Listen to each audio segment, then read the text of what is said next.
there was a tattoo artist from Vegas, literally, that was doing a tattoo with his dentist, and they started talking about the XPrize and this competition to clean up oil.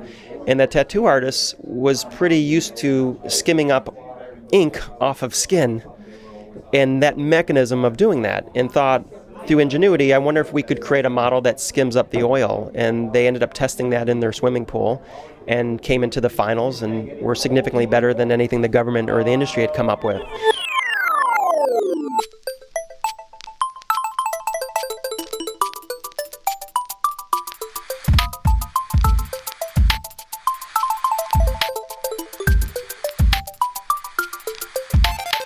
Welcome to Moonshot, the show exploring the world's biggest ideas and the people making them happen. I'm Christopher Lawson, and when we think of moonshot ideas, often we're looking at some big technology company that has a lot of cash to sink into some crazy futuristic plan.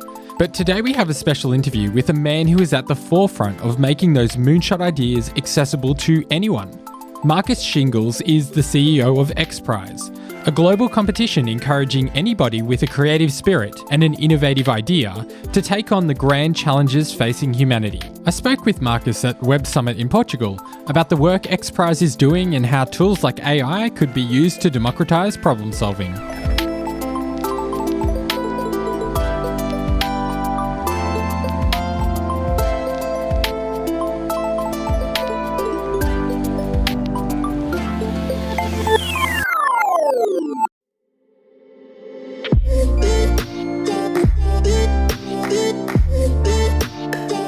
I'll start off by getting you to introduce yourself and what you do. Yeah, Marcus Shingles. I'm the Chief Executive Officer of the XPrize Foundation. We do incentive competitions, global competitions, where we take a grand challenge facing humanity. We think about the innovation moonshots that are required to make major progress in solving that grand challenge.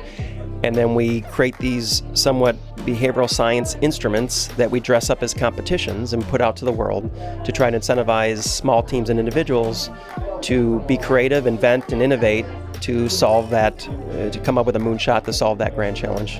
When we're talking about the sorts of moonshots that you approach with XPrize, what makes a good XPrize challenge? So the end result that makes the model work, because not everything fits into an incentive competition crowdsourced prize theory methodology that we use.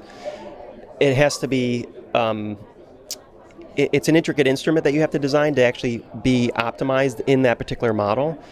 The end result that we look for, that we know it will be successful, is if we can put this competition format together, put it out to the world, and through that approach, hit three targets. First, get a critical mass, meaning not just a few teams or a dozen teams, but hundreds, if not thousands of really legitimate teams, critical mass of diverse individuals, diverse perspectives. So if we put up a competition and we think we're going to get thousands of teams, but they're all from the expert community, usually the expert community is the ones that will tell us it can't get done that through an XPrize. So we try to make sure we get a good diverse spread, people with different perspectives, maybe trying to take music and art to solve an education challenge, a non-traditional approach, or someone who's not in the industry at all, who's never thought about that problem, but has a particular expertise in something like AI or robotics or 3D printing or biotech, that just through that lens feels there's a different way to solve that problem. So that critical mass with that level of diversity, and then we want it to generate rapid experimentation.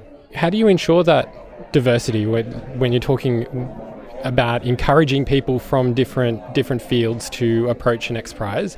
How do you ensure that you get that diverse community and from various countries as well? Yeah, so before we even determine to launch an XPrize competition in a particular domain, we'll go research that crowd. So we'll go identify if there's a market, so to speak, for it. Now, we're a nonprofit, and the teams keep all their intellectual property. So we're trying to create incentives, however, to get them to spend their own time, money, and resource to solve that grand challenge. So we go out through the university system. We go out and work with groups like the United Nations and others to try to vet to see if that crowd could be active. And essentially, we're trying to to identify, if we put out this grand challenge in competition format, are there enough incentives for people around the world from different countries, through different professions, different walks of life, to actually put in their own time and effort to solve the problem. And there's a lot of behavioral factors that would get them to do it. I'll just give you one, for example. We have a Google Lunar XPrize, $30 million that Google put up for putting a robot on the moon. In that case, you might be an inventor or engineer, and you might have an investor that you've been talking with for years about doing something with space.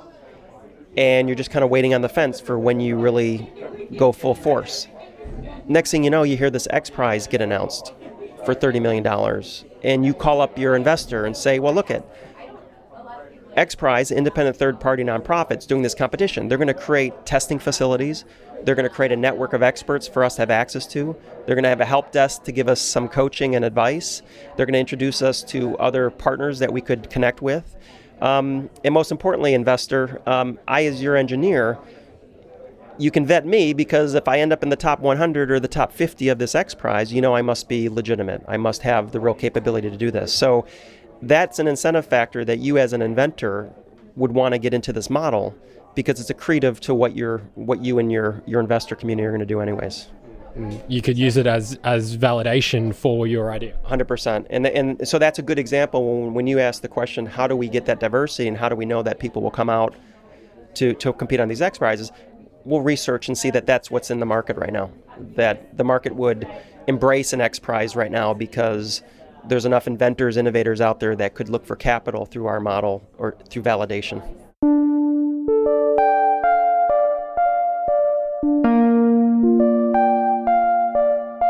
Can you talk about some of the prizes that have already been awarded and sort of where you see the various prizes going? Like, is there any particular areas of interest that you're sort of focused on at the moment? Yeah. So XPrize has different what we call grand challenge domains: health and well-being, education and learning,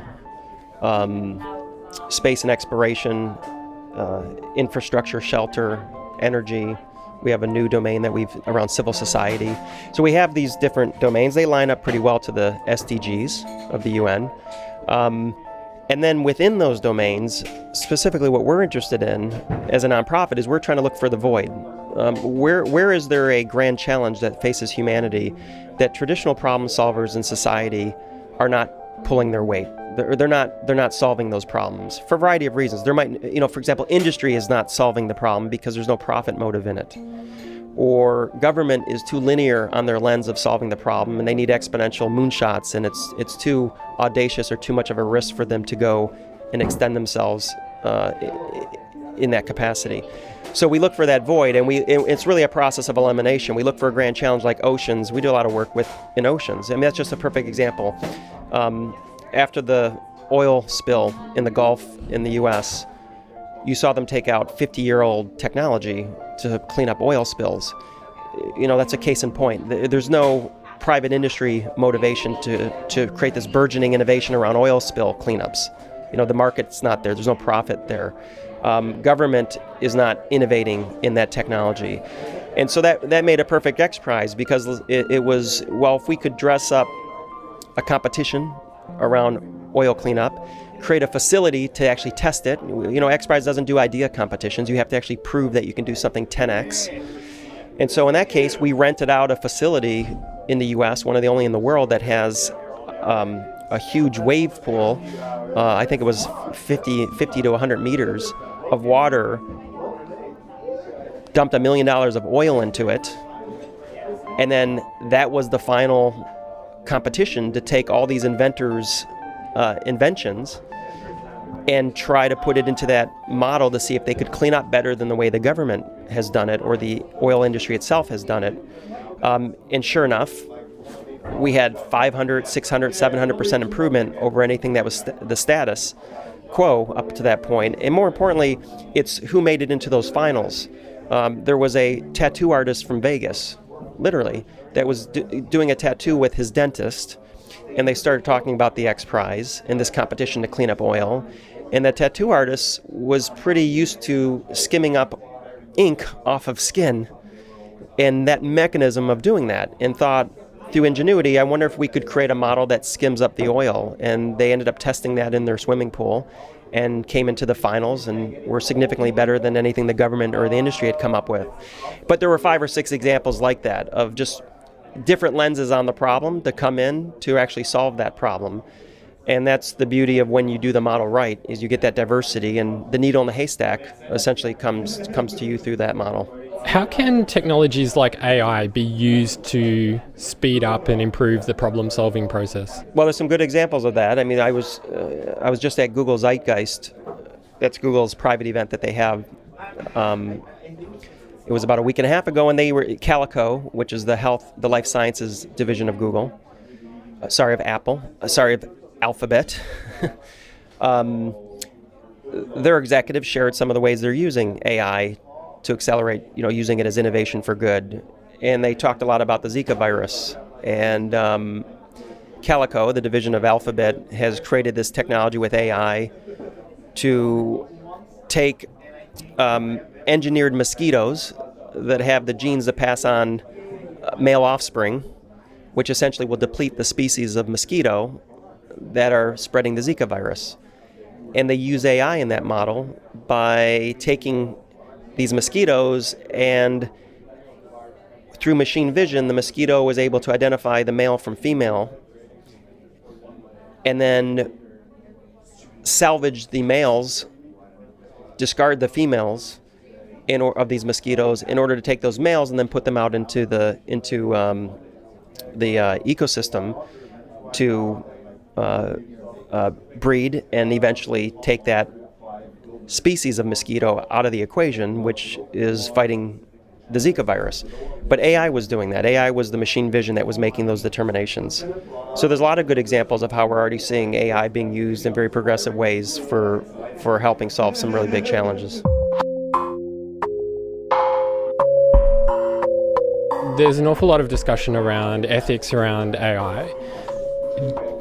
Do you feel that there's some sort of responsibility with what you're doing to ensure that if people do use AI in solving these grand challenges, that they use them in a responsible way?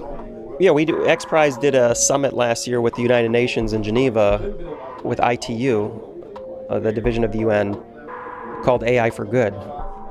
And that was the whole dialogue of the 3-day summit was what responsibility do we have in the AI community to think through some of the protocols or guiding principles.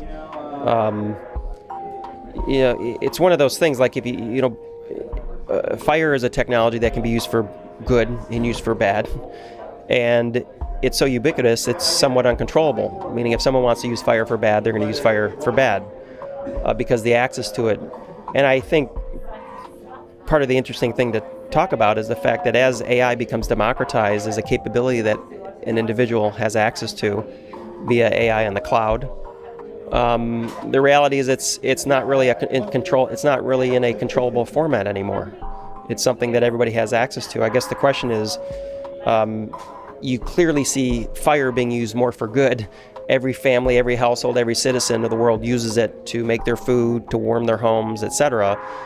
And that's predominantly more than anywhere you're seeing it be used for bad, arson, etc. So just because a technology is powerful for good or for bad doesn't mean that it's going to be evenly distributed in that way. But sure, there's significant risk because you could have nefarious actors, and the capability you're afforded with through AI allows you to invent and innovate in ways that an individual never could before. And if you wanted to innovate for bad instead of innovating for good, yes, that's a legitimate risk. And we'll have more with Marcus Shingles right after this break.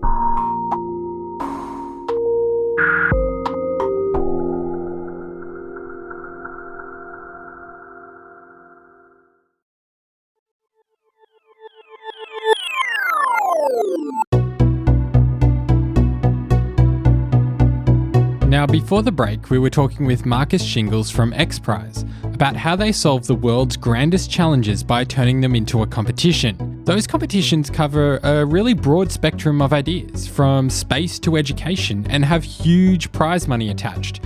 And they're all designed to attract both individuals and large teams to solve those big moonshot ideas. We were also talking about using artificial intelligence for good. And given the rise of AI, I wanted to know whether Marcus thought that AI systems were actually helping to democratise the problem-solving process. Well, yeah, and it's also the convergence of AI with other aspects that we see now with big data. So you have cognitive analytics. That can make an individual all of a sudden more capable than a large company. Think about the insurance industry. Health insurance, car insurance, auto insurance. The whole insurance industry essentially is based on data, having good access to data, and intelligence, crunching that data to figure out algorithms that understand your risk profile. That's what you're doing in insurance. Companies have worked for decades, large organizations, to perfect that with teams of actuaries that run and crunch the data for them. Well, now, who's really good at data and intelligence? It's no longer the big insurance companies. It's companies like Google or Facebook have better access to data. And intelligence is being democratized, at least with cognitive analytics. So yeah, all of a sudden you realize that an industry that you've created over decades and a competency you've created over decades that you think are your assets can almost become your liability, because you got a lot of human intelligence applied on, and you got a lot of data that you've collected, but now you have new forms of data that you're not exposed to as a traditional insurance company, and you have access, and you're not probably progressing artificial intelligence as an insurance company like other companies like Google and others are doing. So yeah, I think every industry right now has exposure and blind spots to the fact that their assets, traditional assets, are actually becoming some of their liabilities as more agile, nimble, and more adaptable entrepreneurs come into the fields with this type of democratized capability. When you look at traditional education models, and I know that you do have prizes related to education and have done, is a degree, like a bachelor's degree at a university, is that still required to change the future? Well, something that's interesting is if you look at the incentive competition, well, let me put it this way. It depends on where you get that bachelor degree.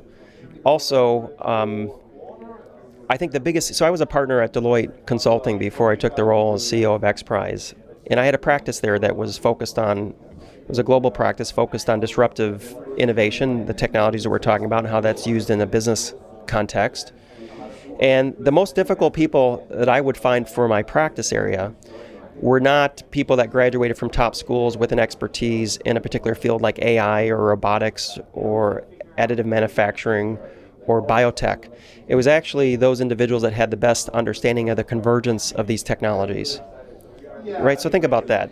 The most skillful talent is going to be someone that has a portfolio understanding of all these emerging trends of technology, because it's the integration of those technology and the convergence of those technologies that becomes the most powerful. So if you have good business sense, either as a nonprofit or for-profit model, and you have a good understanding, maybe you're not an expert, you have a good understanding of AI, of 3D printing, of advanced robotics, of nanotechnology, of quantum computing, of biotechnology, of the blockchain. You understand that whole spectrum, that whole portfolio, and you understand the convergence of those technologies, and you have good business strategy sense. That is the most precious skill set you can have. That's going to be the best. That's going to be the most optimal form of education you can obtain for yourself. I don't see a lot of places doing that. Singularity University is the closest to it right now as far as creating this convergence. That's almost why they existed, because that wasn't being supplied by the rest of the educational institutions. This convergence of all these into the contextual setting of how do I now apply them towards solving big problems. So the education is wired. I mean, even if you go to campuses today, there's a computer science campus in college. There's then a biology, campus in college, healthcare. Or health sciences. There's a engineering school. They're not converging. They're separate universities within a university system. So I think the more progressive and contemporary thinking on this, like I said, Singular University and others are the ones that are starting to converge these into a discipline all in itself.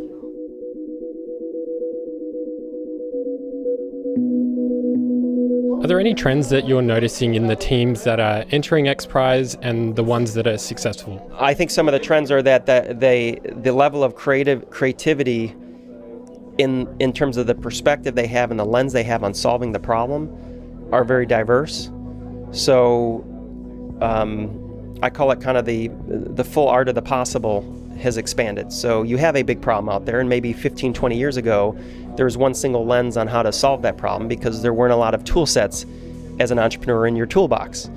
Now, when we have a big problem, a big challenge, it's, I'm looking at how we do, deal with voting technologies. Well, blockchain is now a component of that versus just just mechanical machines.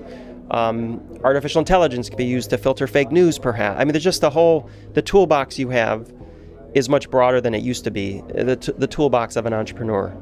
And so what you can see in the last 5, 6, 7 years that I think is unique is that art of the possible spectrum in terms of what capabilities are being used and applied toward a problem are much more diverse, and the portfolio, the spectrum of different angles in which that problem is being looked at is much more widespread than it has been in the past. Does it take a particular sort of person to want to take on these grand challenges, or can people learn to become the sort of person that is willing to take on these almost impossible tasks? That's a good question. I mean, at XPrize, what we're focused on is that citizens of the world will start to have this innate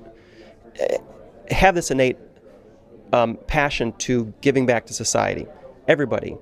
So we're relying on the Google engineer, or the startup in Tel Aviv, or the group of entrepreneurs in Silicon Valley that are working on applying their intellect for commercial purposes, because that's the majority of people are going to do that. They're going to look at commercial purposes to get rewarded for their ideas, the for-profit model. But what we're hoping is that if you're that startup in Silicon Valley and you're working on using new virtual reality and augmented reality technology to come up with good gaming or good entertainment, or unfortunately pornography, the invisible hand of capitalism will draw you in a certain direction commercially. We're hoping that intellect and that critical mass of people that are getting into these fields to work on commercial ventures will spend their nights and weekends trying to give back to society with that intellect. So you'll use your virtual reality, augmented reality skills to produce the games by day, but on nights and weekends you'll compete on our Empathy XPrize to try to change the whole field of psychology by creating virtual reality, augmented reality technology that actually changes the empathetic regions of your brain. And that's really what we're relying on. So it's not so much trying to delineate and saying, hey, XPrize teams are only those teams that are trying to do good with technology. No, we're trying to appeal to the critical mass of entrepreneurs that are out there that are commercial entrepreneurs that hopefully they'll spend some of their nights and weekends being social entrepreneurs as well. What inspires you to work with XPrize and work on these moonshot ideas? Well, it's one part inspiration and it's one part anxiety. What I mean by that is, I was doing commercial work for years, and I saw a period of history happening right now that I've never seen in my 25 years of doing industry and management consulting, which was the amount of innovation that's happening and the fact that it's happening at such a individual level. And so it was a little bit through anxiety that I realized problems in the world are becoming pretty significant and they're not getting as much focus. But the optimistic side of me saw this amount of innovation that's happening in the commercial space. And so what drew me to XPrize was just the notion of, can we harness that to actually solve big problems? I legitimately feel that there's an asset class that's emerging right now in the human species, which is we're all getting connected, literally getting connected via the internet. The planet will be connected within the next 10 years. We're talking about adding 5 billion more people into this connected network. And we're all getting sophisticated with technologies. If you look at that landscape, what do you think about? You think there's it's not only the democratization of technology, it's the democratization of problem solving. And that you can get pretty optimistic about that if we can hit a critical mass of the crowd that has access to solving problems, that's never existed before. We've relied on a handful of companies or industry or governments to try to solve big problems. It's never been such a critical mass of individuals that can rapidly experiment on solving big problems. So one part anxiety of feeling like the problems in the world are getting much more significant, and some of them are running out of time. But at the same time, we have this emergence at an exponential trend of problem solving that is being afforded to individuals, which makes this new asset class that we have that can be tapped into. And that's what we try to do at XPrize.